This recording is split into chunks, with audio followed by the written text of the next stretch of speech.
langsung saja saya akan mereview sniper airsoft M4A3. Ini sangat realistik dan bahannya sendiri ini dari kayu. Ini plat besi, sandaran pipinya, cocking handle besi,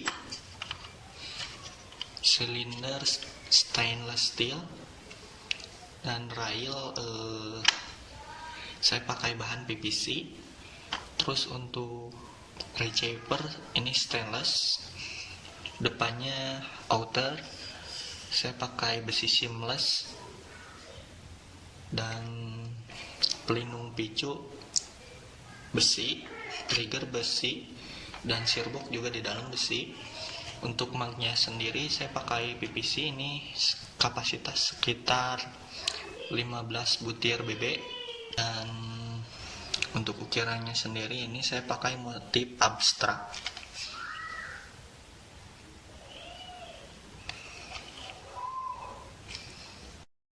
Dan untuk inbar saya pakai kuningan. Saya akan coba cek kompresi.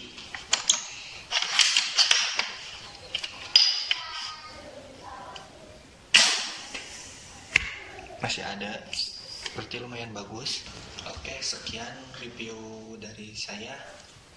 Untuk video selanjutnya saya akan membagikan cara membuat motif dan test shoot unit ini.